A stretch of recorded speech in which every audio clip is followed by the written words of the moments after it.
आज सकाळी जुन्नरमध्ये 9 वर्षाच्या लेकराचा बिबट्याच्या हल्ल्यात बळी गेला। बिबट्याच्या हल्ल्याचा एकमेव उपाय बिबट प्रजनन नियंत्रण आणि यासाठी आपण सतत संसदेत भांडतोय। हे भांडून शेवटी डीजी फॉरेस्ट करून महाराष्ट्र सरकारकडे सूचना आणल्या की बिबट प्रजनन नियंत्रणाचा प्रस्ताव बनवा। हा प्रस्ताव बनवून जुन्नर फॉरेस्ट विभागाने राज्य शासनाला दिला।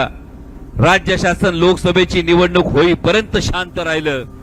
आता राज्य शासनाने हा प्रस्ताव केंद्र शासनाकडे पाठवलाय आणि या केंद्र शासनाला खरं तर हरियाणाची निवडणूक, जम्मू काश्मीरची निवडणूक, महाराष्ट्रात निवडणूक घ्यायची का नाही, झारखंडला निवडणूक घ्यायची का नाही, या विचारात आमच्या निष्पाप लेकरांचे बळी जातात।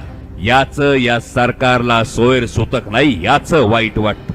म्हणजे आमच्या जुन्नर तालुक्यामध्ये गेल्या 6 महिन्यात 6 बळी गेलेत। 6 महिन्यात 6 बळी गेल्यानंतर जे उपमुख्यमंत्री आज गुलाबी जॅकेट घालून राज्याच्या उपमुख्यमंत्री पदावर बसतात, त्यांना जेव्हा लोकसभेच्या निवडणुकीच्या वेळी मी प्रश्न विचारला होता तेव्हा माननीय उपमुख्यमंत्र्यांचं रेकॉर्डवर भाषण आहे। माननीय उपमुख्यमंत्र्यांनी चाकणच्या सभेत उद्गार काढले होते, आता बिबट्यांसमोर काय कोल्हे सोडू का। राज्याच्या उपमुख्यमंत्र्यांचे हे जर उद्गार असतील तर माननीय उपमुख्यमंत्री महोदयांना हा प्रश्न विचारू इच्छितो।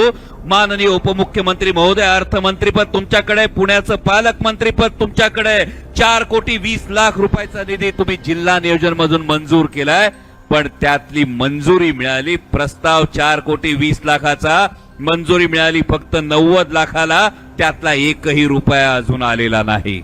मग कसल्या विकासाच्या गप्पा तुम्ही करता आहात। वन विभागाने 150 पिंजरे मागितले, मंजुरी मिळाली 25 पिंजऱ्यांना। आणि हे आवर्जून तुम्हाला का सांगतोय, कारण बिबट्याचा प्रश्न सोडवायचा असेल तर केवळ जिल्हा नियोजनने आपत्ती घोषित करून चालणार नाही। जर केरळ सारखं लहानसं राज्य जिथं हत्ती आणि मानवाचा संघर्ष होतो त्या ठिकाणी राज्य आपत्ती घोषित करतं, पण ज्यांना खोक्यांशिवाय आणि कारवाई शिवाय भारतीय जनता पक्षाला मुजरे करायची सवय लागली, त्यांना आमच्या बळी जाणाऱ्या लहान लहान लेकरांची काही पडलेली नाही, याचं जास्त वाईट वाटतं आणि त्यामुळे राज्य आपत्ती घोषित केली जात नाही। माझी महाराष्ट्र सरकारला विनंती आहे, जर जरा जरी महाराष्ट्रातल्या या लहानग्या लेकरांच्या जीवाची काळजी असेल तर तातडीनं राज्य आपत्ती घोषित करा आणि राज्य आपत्ती घोषित करून या बिबट मानव संघर्षाच्या बाबतीत पावलं उचला, पण ही उचलली जात नाहीत। आणि त्यामुळे ज्यांना आपल्या जीवाची काळजी नाही त्यांच्या हिताची काळजी आपण करण्याचं कारण नाही।